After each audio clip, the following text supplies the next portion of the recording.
আগের তুলনায় ওষুধের বিক্রি কমেছে। IQVI এর প্রতিবেদন অনুযায়ী ৮ থেকে ২-এ নেমেছে ওষুধ বিক্রির প্রবৃদ্ধি। ফার্মাসিউটিক্যালের তথ্য বলছে না খেলেই নয় এমন ওষুধও পরিবর্তন করছেন রোগীরা, খুঁজছেন তুলনামূলক কম দামের পথ্য। বিশেষজ্ঞরা বলছেন মূল্য সমন্বয় করতে না পেরেই বিকল্প উপায় খুঁজছেন রোগীরা। ওয়ালটন ফ্রিজ কিনে অনেকের মতো আপনিও হয়ে যেতে পারেন মিলেনিয়াল। সেরা পণ্যের সেরা অফার। এমনিতেই মূল্যস্ফীতির চাপে চিরে চ্যাপ্টা সাধারণ মানুষ, তাতে মরার উপর খাড়ার ঘা হয়ে দাঁড়িয়েছে ওষুধের মূল্যবৃদ্ধি। পকেট কাটার পরিধি হারে হারে টের পাচ্ছেন রোগীর স্বজনেরা। আর ভাত মাছের মতো যাদের জটিল রোগে ঔষধের বিকল্প নেই, তাদের মাথায় হাত।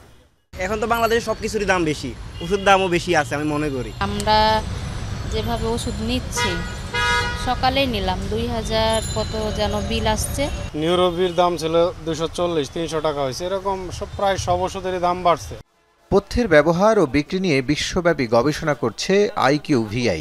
গেল বছরের জরিপের ফল, আগের তুলনায় ঔষধের বিক্রির হার কমেছে দেশে। 2 বছর আগেও এই খাতে গড় প্রবৃদ্ধি ছিল 8%, এখন তা 2% নেমেছে। দেশে ওষুধের খুচরা বিক্রির অন্যতম বড় প্রতিষ্ঠান লাসফার্মার দৃষ্টিতে ভিটামিনের বিক্রি এখন অনেক কম। নানা উপায়ে খরচ কমাতে চাইছে মানুষ। গত কয়েক মাসে টোটাল সেল একটু কমছে। সরকারি কর্মচারী আর কতজন আছে, অবাধ পয়সা আলা লোক কয়জন আছে, বিজনেসম্যানরা হয়তো কিছু কেয়ার করেন না।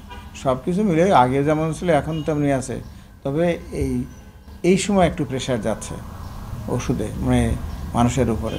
রোগমুক্তির চেষ্টাতেও খরচের চিন্তা টের পাচ্ছেন চিকিৎসকরা। গুরুতর সমস্যা না হলে চেম্বারে যেতে চান না অনেকেই। ডাক্তার লেলিন চৌধুরীর মতে, নিয়ন্ত্রকদের তদারকির অভাবে অস্বাভাবিক মূল্যস্ফীতির চাপ সামলাতে হচ্ছে ভোক্তাকে। ওষুধের দাম যে হারে বাড়ছে, লোকজন ভীত এবং সন্ত্রস্ত। প্রতি বছর 60 থেকে 70 লক্ষ মানুষ রোগের চিকিৎসা করতে গিয়ে দারিদ্র্য সীমার নিচে চলে যাচ্ছে। বর্তমানে ওষুধের দাম বাড়ার কারণে সেই সংখ্যাটা তো আরও বৃদ্ধির দিকে যাচ্ছে।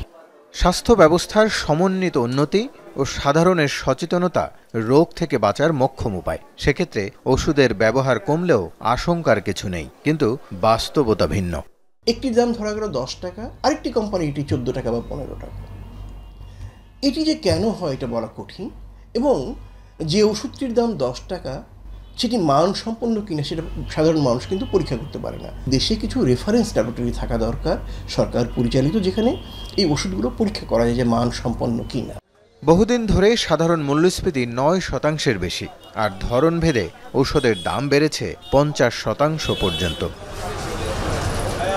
রাসেল আহমেদ, যমুনা নিউজ।